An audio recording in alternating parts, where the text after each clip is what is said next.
စဉ်ဥစ္စာကြီးပွားခြင်းနဲ့တိုးတက်ခြင်းနဲ့အောင်မြင်ခြင်းနဲ့ချမ်းသာခြင်းနဲ့ဆိုရင်မြတ်ဗုဒ္ဓလမ်းညွှန်ခဲ့သည့်အင်္ဂါ6ပါးနဲ့ပြည့်စုံရမှာဖြစ်ပါတယ်ဥဋ္ဌာဏဝတ္တောတတိမတောသူစိကမ္မတနိတမကာရိနောတင်ညတတဓမ္မဇီဝိနောအပမတတယာတောဘိဝတ္တတိ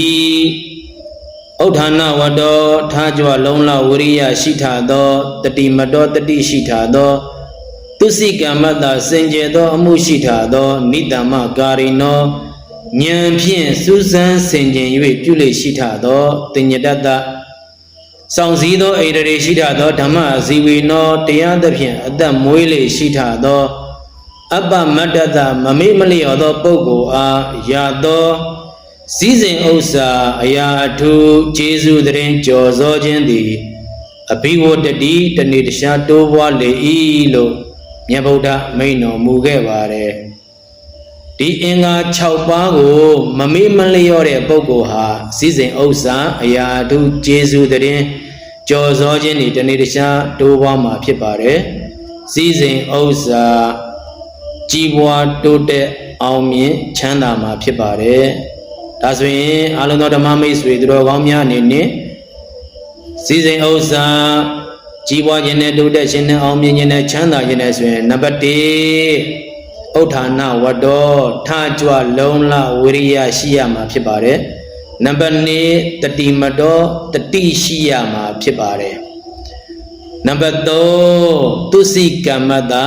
စင်ကြယ်သောအမှုရှိရမှာဖြစ်ပါတယ်စင်ကြယ်သောကာယကံမှုစင်ကြယ်သောဝစီကံမှုစင်ကြယ်သောမနောကံမှုရှိရမှာဖြစ်ပါတယ်မကောင်းတာမကြံနဲ့မမှန်တာမလုံးနဲ့မဟုတ်တာမပြောနဲ့ကောင်းတာကြံမှန်တာလို့ဟုတ်တာပြောရမှာဖြစ်ပါတယ်နံပါတ်4နိတ္တမကာရိနောဉာဏ်ဖြင့်စူးစမ်းဆင်ခြင်ပြီးတော့အလုံးလို့ရမှာဖြစ်ပါတယ်ဉာဏ်ဦးစီးပြီးတော့အလုံးလို့ရမှာဖြစ်ပါတယ်နံပါတ်5တင်ညတတစောင့်စည်းသောဣန္ဒြေရှိရမယ်စက္ကုသောတဂါနဇိဝါကာယမနဆိုတဲ့ဣန္ဒြေ6ပါးကိုစောင့်ရှောက်ရမှာဖြစ်ပါတယ်စောင့်စည်းရမှာဖြစ်ပါတယ်နံပါတ်6ဓမ္မဇီဝေနောတရားသဖြင့်အသက်မွေးရမှာဖြစ်ပါတယ်လုံလဝီရိတတိစင်ကြယ်စူဇံပြုချေဣန္ဒြေဆောင်ွယ်တရားသဖြင့်သက်မွေးလေတယ်မမေ့ရောတိုးပေါ်ဥစ္စာကျွဲ